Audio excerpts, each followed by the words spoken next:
प्रगट चारि पद धर्म के कलिमऊ एक प्रधान। जेन के न विद दीने दान करई कल्याण। कहते हैं धर्म के 4 चरण होते हैं। धर्म के 4 चरण होते हैं। कौन से? सत्य, दया, तप और दान। ये धर्म के 4 चरण हैं। सत्य, दया, तप और दान, ये प्रसिद्ध है 4 चरण। इनमें से कल युग में एक जो दान रूपी चरण है वही प्रधान रहेगा। जिस किसी प्रकार से भी दिए जाने वाला दान कल्याण करेगा कल युग में। और तो सत्य, दया, तप तो काम नहीं, यहाँ कल युग में कोई कर ही नहीं सकता। लेकिन जो मन से दान किया हुआ है वो उसे जरूर कल्याण करेगा। और नित्य युग धर्म हो ही सबके हृदय राम माया के प्रेरे। शुद्ध सत्व समता विज्ञान कृत प्रभाव प्रसन्न मन जाना। श्री राम जी की माया से प्रेरित होकर सबके हृदय में सभी युगों के धर्म नित्य होते रहते हैं। शुद्ध सत्वगुण, समता, विज्ञान और मन का प्रसन्न होना, इसे सत्य युग का प्रभाव जाने। जब किसी के अंदर शुद्ध सत्वगुण हो जाए, समता हो जाए, विज्ञान और मन का प्रसन्न होना हो जाए, तो इसे आप सत्य युग का प्रभाव समझिए, कल युग का नहीं, ये सत्य युग का प्रभाव है। और सत्व बहुत रजक चुरति कर्मा। सब विधि सुख त्रे ताकर धर्मा। बहु रज स्वल्प सत कछु तामस। द्वापर धर्म रस भय मानस। सत्व गुण अधिक हो, कुछ रजोगुण हो, कर्मों में प्रीत हो, सब प्रकार से सुख हो, यह त्रेता का धर्म है। क्या बताए? सतयुग का क्या धर्म था? वहां सत्वगुण है, समता है, विज्ञान है और मन का प्रसन्न होना, ये सतयुग का प्रभाव है। और त्रेता का प्रभाव क्या है? सत्वगुण अधिक हो, कुछ रजोगुण भी हो, कर्मों में प्रीति हो और सब प्रकार से सुख हो, यह त्रेता का धर्म है। रजोगुण बहुत हो और सत्वगुण बहुत थोड़ा हो, कुछ तमोगुण हो, मन में हर्ष हो और भय भी हो, यह द्वापर का धर्म है। और अरे तामस बहुत रजोगुण थोड़ा। कली प्रभाव विरोध चौरा। बुध जुग धर्म जान मन माही। अतजिय धर्म रति धर्म कराही। तमोगुण बहुत हो, रजोगुण थोड़ा हो, चारों ओर बैर विरोध हो, ये कलयुग का प्रभाव है। पंडित लोग युगों के धर्म को मन में जानकर पहचान कर अधर्म छोड़ करके धर्म में प्रीति करते हैं। और काल धर्म नहीं व्यापहिताही। रघुपति चरण प्रीति अति जाही। और नटकृत विकट कपट खगराया। नट सेवक निन व्यापई माया। जिसका श्री रघुनाथ जी के चरणों में अत्यंत प्रेम है, उसको काल धर्म जो युगों का धर्म है वो नहीं व्यापता। हे पंक्षीराज गरुण, जैसे नट है, नट का किया हुआ कपट चरित्र, अलग अलग रूप पकड़ के दिखाता है नट, खेल दिखाने वाला, लेकिन वो नट जो है जमूरे को उसकी माया नहीं व्यापती। जो नट का जमूरा है जैसे जैसे कहेगा वैसा रूप करके दिखा देगा, केवल रूप करके, उसके अंदर वो व्याप्त नहीं होता, उसका प्रभाव नहीं होता है, वो तो केवल शकल बदल कर दिखा देता है, उसके अंदर तो जो है वही है। हरि माया कृत दोष गुण बिन हरि भजन न जाय। और भजिय राम तजि काम सब यस विचार मन माहि। श्री हरि की माया के द्वारा रचे हुए दोष और गुण श्री हरि के भजन के बिना नहीं जा सकते हैं। मन में ऐसा विचार कर सब कामनाओं को छोड़कर निष्काम भाव से श्री राम जी का भजन करना चाहिए। ऐसा काकभूषुंड जी कहते हैं गरुड़ जी से कि ते ही कली काल बरस बहो बसे अवध भी गेस और पर दुकाल विपत्ति बसा तब मैं गया विदेश। ऐसा घोर कलयुग था हे पंक्षीराज गरुड़ जी। उस कलिकाल में मैं बहुत वर्षों तक अयोध्या में रहा। अयोध्या का प्रभाव नहीं पता था। एक बार वहां अकाल पड़ गया, तब मैं विपत्ति का मारा हुआ विदेश चला गया। कहां चले गए? उज्जैन। अरे गए उज्जैनिया सुनऊ रंगारी दीन मलिन दरिद्र दुखारी गए कौल कछु संपत्ति पाई तपुनि करऊं शंभु सेवकाई। हे सर्पों के शत्रु वरुण जी सुनिए, मैं दीन मलिन उदास दरिद्र और दुखी होकर उज्जैन चला गया। कुछ काल बीतने पर कुछ संपत्ति पाकर थोड़ा मेहनत किया, काम धाम किया, फिर मैं पैसा आ गया तो वही भगवान शंकर की आराधना करने लगा। अरे विप्रे कब दिक शिव पूजा कर सदा तेहि काजन दूजा परम साधु परमार्थ बिंदक शंभु उपासक नहीं हरि निंदक ते ही सेवामय कपट समेता द्विज दयालयति नीति निकेता बाहि जनम्र देख मुसाई विप्र पढ़ाव पुत्र किए नाई।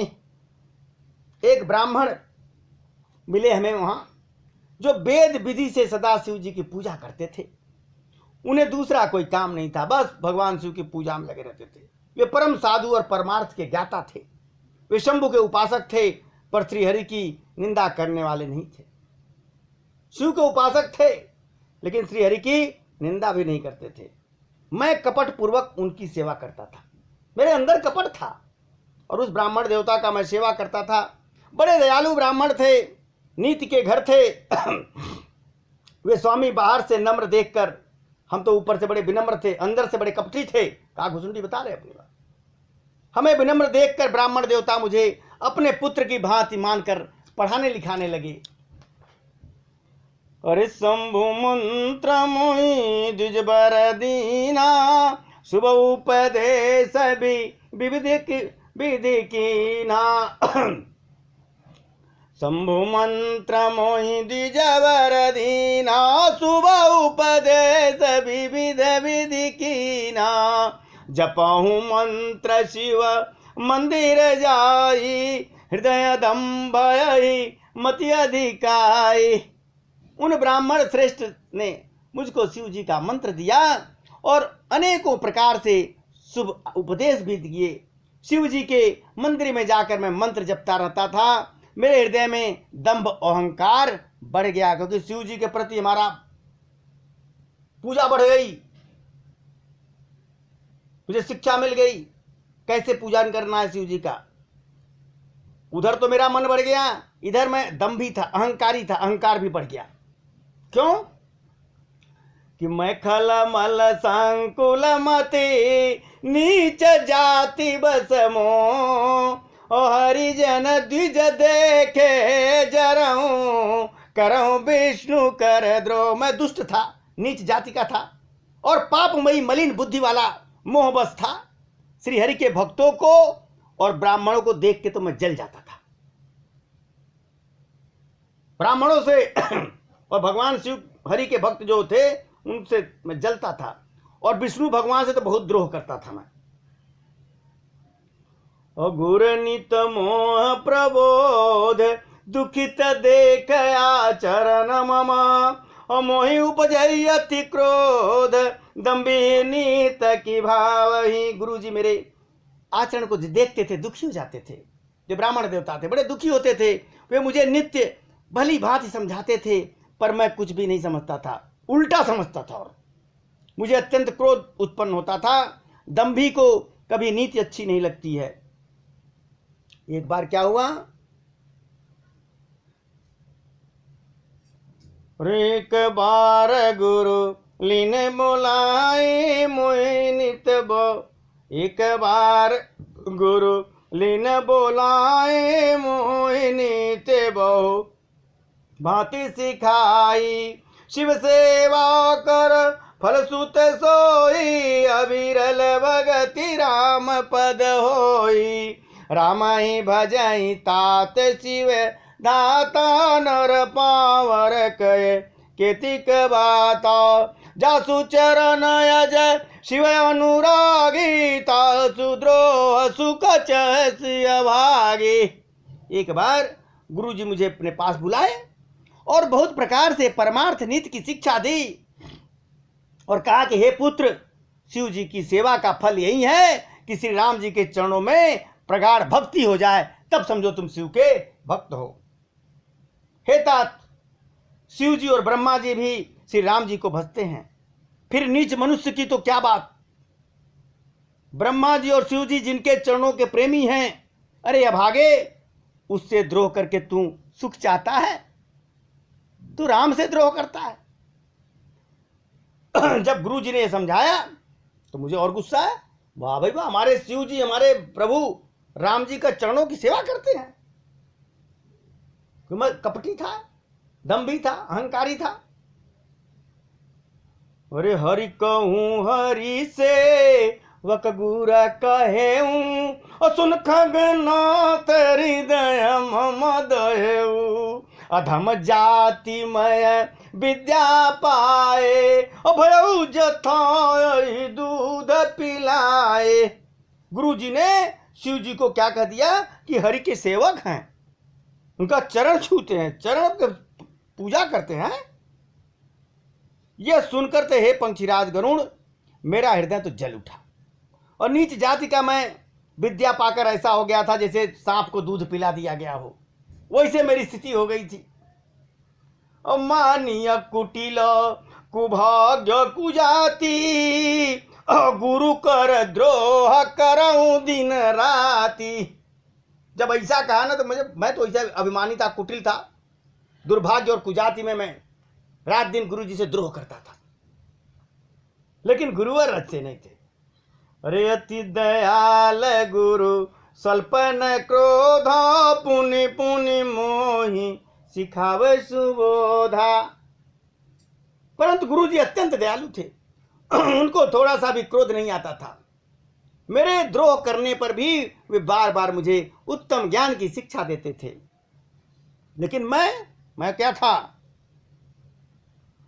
अर्जिते नीच बड़ाई पावा, सो प्रथम हति ताहि न सावाधु, मयन लसम भव सुन भाई, ते बुझाव घन पदवी पाई। कहते नीच मनुष्य जिससे बड़ाई पाता है, वह सबसे पहले उसी को मारकर उसी का नाश कर देता है। ये नीच मनुष्य की आदत होती है। हे भाई सुनिए, आग से उत्पन्न हुआ धुआं, आग ने धुआं बनाया और धुआं कहाँ चला गया? आसमान में उसको मेघ की पदवी मिल गई, बादलों की पदवी मिल गई, और वही बादल पानी बन करके उसी आग को बुझा देता है जिस आग ने उसको जन्म दिया। और अरे रजमग परियनी राधर रहाई, और सब कर पद प्रार नित सहाई, मरुत उड़ाव प्रथम तई भरई, अपुन नृप नयन की रिटन परई। धूल रास्ते में निरादर से पड़ी रहती है और सदा सब राह में आने जाने वाले उसे लात मारते रहते हैं, सब उसी पर पैर धूल पे मारते हुए जाते हैं। कितने निरादर हो रहा है, जो आ रहा है वही जूता लात मारते हुए जा रहा है धूल के ऊपर, और लात खाती रहती है, सहती रहती है। पर जब पवन उसे उड़ा देता है, हवा तेज चलती है और धूल को ऊंचा उठा देती है, ऊंचे स्थान पर कर देती है कि अब चलो भाई तुम्हें जूते नहीं पड़ेंगे, ऊपर हो जाओ। तो सबसे पहले वह उसी पवन को भर देती है, हवा में भी पूरे एकदम धूल कर देती है, और फिर राजाओं के नेत्रों में मुकुटों में जाके पड़ जाती है। क्योंकि नीच है। और सुन खगपति अस समुझी प्रसंगा, बुध नहीं करही अधम कर संगा, कभी को विदगा वयस नीति, कलसन कलह न भल नहीं प्रीति। हे पंक्तिराज गरुड़ जी सुनिए, ऐसी बात समझकर बुद्धिमान लोग, जो नीच लोग होते हैं उनका संग नहीं करते हैं, जो अधम लोग हैं उनका संग नहीं करते हैं। कवि और पंडित ऐसी नीति करते हैं कि दुष्ट के साथ न तो कलह अच्छा है न तो प्रेम अच्छा है, न उससे कलह करो न उससे प्रेम करो। अरे उदासीन नित रही गोसाई, और खलफरी हरई स्वान किए नाई, मैं खलर हृदय कपट कुटिलाई, अगुरहित काइन मोहि सोहाई। हे गोसाई, उससे तो सदा उदासीन नहीं रहना चाहिए। कौन? तो दुष्ट है, उससे उदासीन, उसके बुराई भी मत करो, भलाई संग भी मत करो, सदा उदासीन रहो। दुष्टों को कुत्ते की तरह दूर से ही त्याग देना चाहिए। कुत्ते की तरह भौंक रहा है तो उसके पीछे मत भागो, चुपचाप। मैं दुष्ट था, कहा गुजुंडी कहते हैं, मैं दुष्ट था, हृदय में कपट था, कुटिलता भरी हुई थी, इसलिए यद्यपि गुरुजी हित की बात कहते थे पर मुझे अच्छा नहीं लगता था। एक बार हर मंदिर जपत रहे शिव नाम, गुरु आए अभिमान ते, उठ नहीं कीन प्रणाम। एक दिन मैं शिव जी के मंदिर में शिव जी का नाम जप रहा था, उसी समय गुरु जी वहां आ गए, पर अभिमान के मारे मैंने उठकर उनको प्रणाम नहीं किया। सो दयाल नहीं कहे वो कछु, उर न रोस लवलेश, अति अग गुर अपमानता, सही नहीं सके महेश। गुरु जी तो बड़े दयालु थे, हम तो अहंकार बस नहीं उठे, कुछ नहीं बोले। मेरा दोस्त देखकर भी उन्होंने कुछ नहीं कहा। गुरुवर ने, ब्राह्मण देवता ने कुछ नहीं कहा, उनके हृदय में रंच मात्र भी क्रोध नहीं आया। किसको सारी शिक्षा दिया और मैं आओ मेरे सामने देखो बैठा, उठा भी नहीं, प्रणाम भी नहीं किया, उठा भी नहीं। लेकिन गुरु का अपमान भगवान शिव नहीं सह पाए। गुरु के अपमान का बहुत बड़ा पाप है, अतः महादेव जी उसे सह नहीं सके और महादेव जी क्रोध होकर के उसको भी श्राप देंगे। श्यापति रामचंद्र महाराज की जय।